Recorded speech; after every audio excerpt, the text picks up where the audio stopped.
नमस्कार दोस्तों। आज अपन बात करने वाले हैं आमंड पावेल के संरचनात्मक प्रकार्यात्मक सिद्धांत के बारे में। लास्ट वीडियो में मैंने डेविड स्टन के व्यवस्था सिद्धांत के बारे में बताया था। कुछ बातें जो विश्लेषण करना आवश्यक है, तो विश्लेषणात्मक टाइप के क्वेश्चंस आने लगे हैं। पहले तो बात यही है कि आमंड ने जो संरचनात्मक प्रकार्यात्मक सिद्धांत दिया है, ये तुलनात्मक राजनीति में विश्लेषण करने के लिए दिया गया था, जबकि डेविड स्टन ने जो व्यवस्था सिद्धांत दिया था वो राजनीति शास्त्र के लिए दिया था, तुलनात्मक राजनीति के लिए नहीं दिया था। लेकिन डेविड स्टन का व्यवस्था सिद्धांत इतना अच्छा था कि उसे तुलनात्मक राजनीति में प्रयोग किया जाने लगा। ऐसा नहीं था कि आमंड पावेल ने अपना सिद्धांत को डेविड स्टन के सिद्धांत के विरोध में दिया हो। उसने डेविड स्टन के सिद्धांत को भी माना है, नकारा नहीं है आमंड पावेल ने।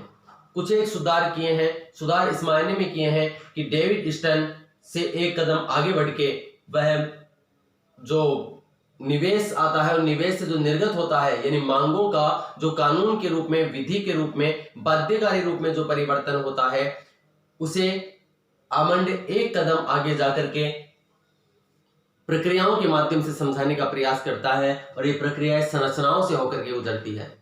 जब कानून बनता है, यानी जब निर्गत होएगा, तो एक प्रक्रिया के माध्यम से होएगा। वह प्रक्रिया संरचनाओं के माध्यम से होती है और संरचनाओं में वह व्यवस्थापिका, कार्यपालिका, न्यायपालिका के अलावा गैर राजनीतिक तत्वों को भी शामिल करता है, गैर राजनीतिक संरचनाओं को भी शामिल करता है, जिनमें राजनीतिक दल, दबाव समूह, हित समूह, नागरिक समाज जैसे तत्व भी शामिल होते हैं। डेविड स्टन ने भी ये तीन ही स्टेप बताई थी कि निवेश आएगा, निवेश के रूप में मांग आती है और समर्थन आता है। लेकिन आमंड पावेल ने इसे और डिस्क्राइब किया है। उसने मांगों में भी बताया है कि किस टाइप की मांग आती है, समर्थन किस रूप में होता है, यह भी आमंड पावेल बताता है। उसके अलावा अपन बात करें तो मांग जो है वो वस्तु और सेवाओं के वितरण के रूप में हो सकती है। मांग व्यक्ति के व्यवहार को नियंत्रित करने के लिए हो सकती है, यानी व्यक्ति व्यवहार नियामक हो सकती है।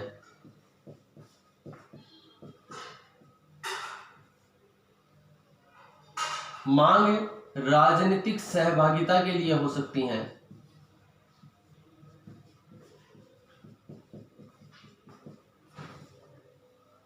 और मांग संचार संप्रेषण के लिए हो सकती हैं।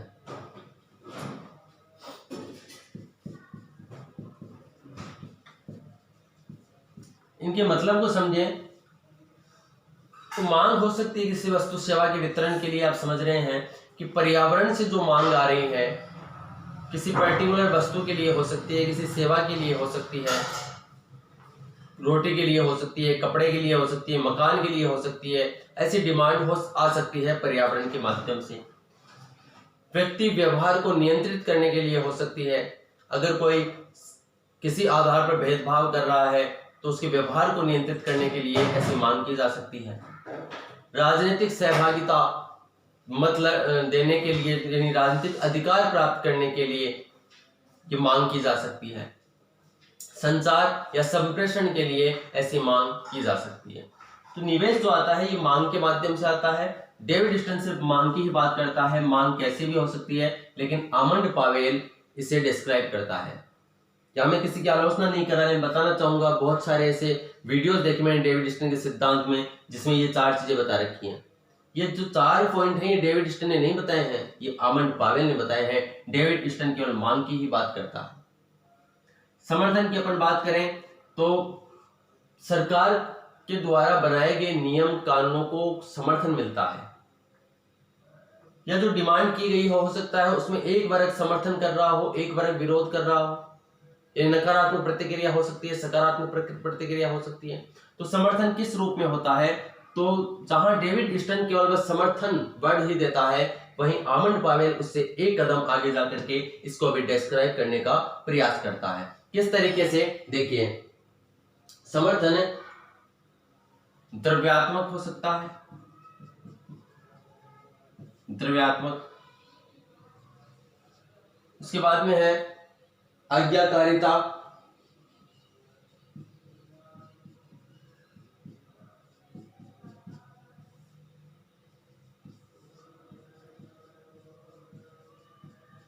सहभागिता, और चौथा पॉइंट ये बताता है आमंड पावेल श्रद्धात्मक।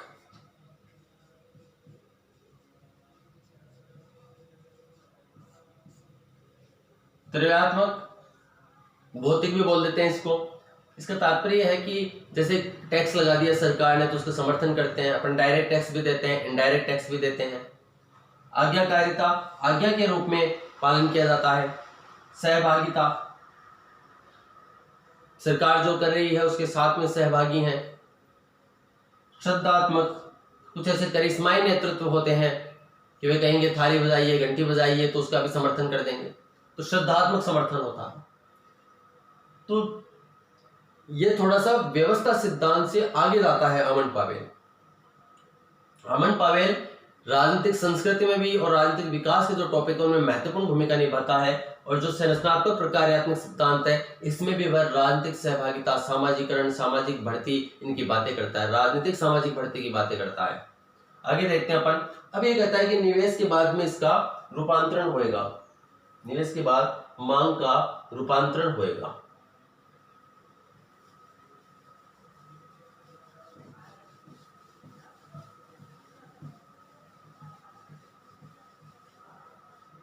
ये मांगे आई है निवेश के माध्यम से, और अब होएगा मांगों का रूपांतरण।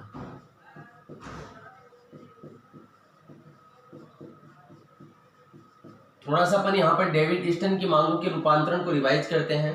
एक एग्जांपल दिया था मैंने कि मांगों का न्यूनीकरण किया जाता है या संयुक्तिकरण किया जाता है। न्यूनीकरण का एग्जांपल मैंने दिया था कि जैसे गुर्जर आरक्षण में 5% आरक्षण की मांग की गई, 1% दे दिया गया, यानी उसका क्या हो गया, न्यूनीकरण हो गया। संयुक्तिकरण, जैसे बहुत सारी मांगे हैं तो हो सकता है कि उनको एक ही मांग में परिवर्तित किया जा सके। बहुत सारी मांगों को कुछ ऐसा कानून बना दिया जाए, इस तरीके से उसका रूपांतरण किया जाए कि वह एक ही योजना के अंदर, एक ही कानून के अंदर शामिल हो जाए। तो वो था मांगों का न्यूनीकरण, मांगों का संयुक्तिकरण। अब यहाँ पे आमंड पावेल की अपन बात करते हैं कि मांगों का रूपांतरण किस तरीके से होता है। तो आमंड का मानना है मांगों का रूपांतरण एक तो होगा राजनीतिक स्तर पर, राजनीतिक स्तर पर मांगों का रूपांतरण, और दूसरा है प्रशासनिक स्तर पर मांगों का रूपांतरण।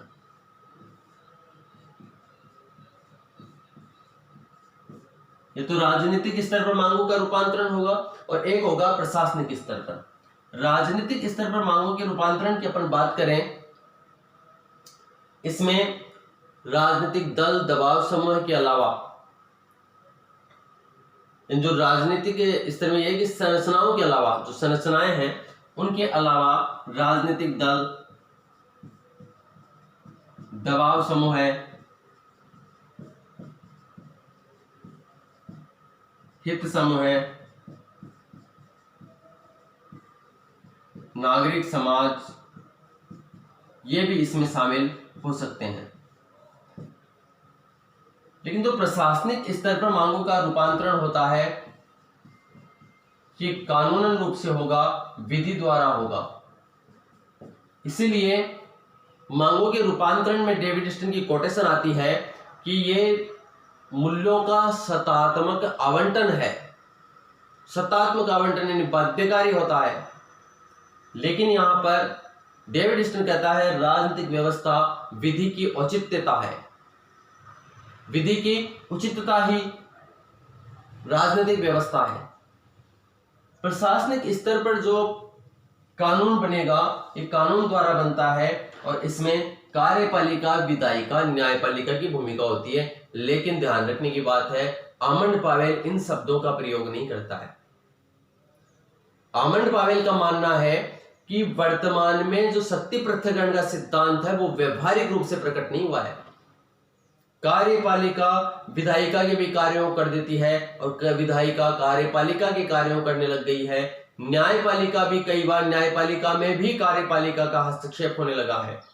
तो जो शक्ति पृथक्करण की अवधारणा थी वो अब इसमें नहीं रही है, व्यवहारिक रूप में देखने को नहीं मिल पा रही है, ऐसा मानना है आमंड पावेल का। इसलिए वह कार्यपालिका, विधायिका, न्यायपालिका शब्दों का प्रयोग नहीं करता है। तो ध्यान देना है कि मांगों का रूपांतरण राजनीतिक स्तर पर, प्रशासनिक स्तर पर, राजनीतिक स्तर पर राजनीतिक दल दबाव समय शामिल होते हैं, प्रशासनिक स्तर पर विधि द्वारा लागू किया जाता है। राजनीतिक स्तर की अपन बात करें, इसमें 3 पॉइंट बताता है आमंड पावेल। नंबर 1 है हित अभिव्यक्ति,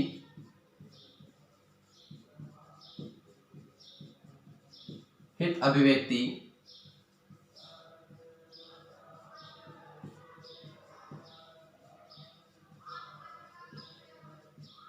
हित समूहीकरण, हित अभिव्यक्ति, हित समूहीकरण, और तीसरा पॉइंट है राजनीतिक संचरण।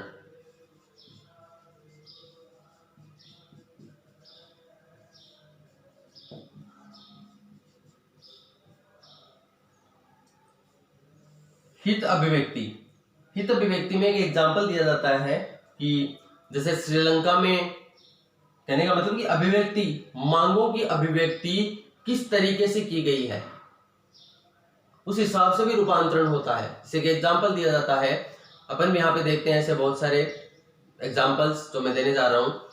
श्रीलंका में एक व्यक्ति एक पेड़ के ऊपर चढ़ गया, नदी में पेड़ था, उस पेड़ के ऊपर चढ़ गया और ये कहा कि मेरी मांग को माना जाए, अन्यथा मैं इसमें नदी में कूद करके अपने प्राण दे दूंगा। तो ऐसे अपन भी बहुत सारे देखते हैं। तो तुरंत उसकी मांग प्रशासन में पहुंच गई और उसको लागू कर दिया गया। राजनीतिक स्तर पर बात ही नहीं हुई, डायरेक्ट प्रशासनिक स्तर पर ही बात पहुंच गई। तो मांगों का रूपांतरण कितनी तेजी से होगा ये डिपेंड करता है उसकी अभिव्यक्ति पर। हित समूहीकरण, हित समूहीकरण को आमंड पावेल मांगों का संयुक्तिकरण कहते हैं और डेविड स्टन इसको कहता है मांगों का न्यूनीकरण, कम कर देना मांग को। और डेविड स्टन इसको कहता है, आमंड पावेल कहता है संयुक्तिकरण। यह है समूहीकरण। राजनीतिक संचरण या संप्रेषण, संचार बोल दीजिए कि राजनीतिक संचार में कितनी तेजी से वो बात जाती है। तो ये राजनीतिक स्तर पर ये 3 चरण बताता है आमंड पावेल। फिर प्रशासनिक स्तर पर अपन बात करें तो प्रशासनिक स्तर पर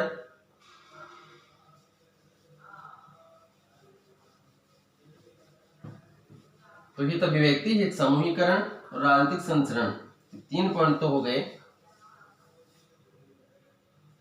प्रशासनिक स्तर पर अपन बात करें तो प्रशासनिक स्तर पर नियम निर्माण, नियम क्रियान्विति और नियम अधिनिर्णय।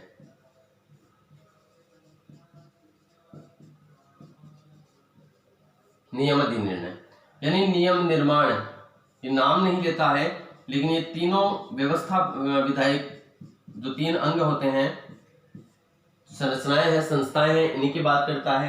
यानी विधायिकाएं व्यवस्थापिका जो काम कर रही है, नियम निर्माण, कानून बनाना, नियम क्रियान्विति यानी बने हुए कानूनों को लागू करवाने का काम कार्यपालिका का, और नियम अधिनिर्णय यानी व्याख्या करने का काम है न्यायपालिका का। लेकिन आमंड पावेल कार्यपालिका, विधायिका, न्यायपालिका नाम नहीं लेता है। क्यों नहीं लेता है उसका कारण ये बताता है कि इन तीनों में शक्ति पृथक्करण व्यवहारिक रूप से देखने को नहीं मिला है। इससे वो बोलता है कि पहले कानून बनाने की बात होगी, फिर कानूनों को लागू करवाने की, और फिर नियम अधिनिर्णय उनकी व्याख्या करता है न्यायालय। इस प्रकार से मांगों का रूपांतरण होता है। अब मांगे निवेश के रूप में बाहर आएंगी, निर्गत के रूप में बाहर आएंगी।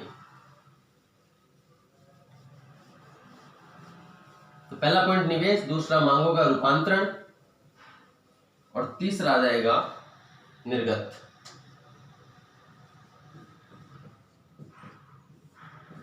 निर्गत किस तरीके से होएगा अमन पावेल के अनुसार?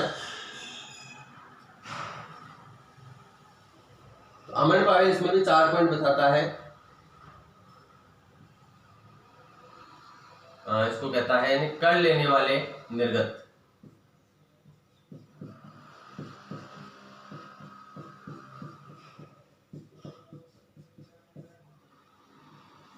कर लेने वाले निर्गत।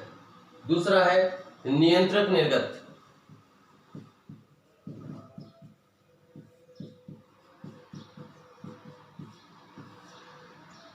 एक बार पॉइंट लिखता हूं मैं, नियंत्रक निर्गत। तीसरा है वितरक निर्गत।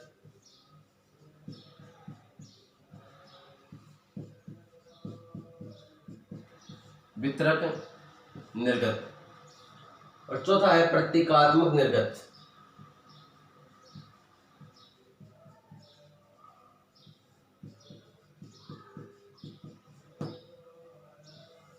कर लेने वाले निर्गत,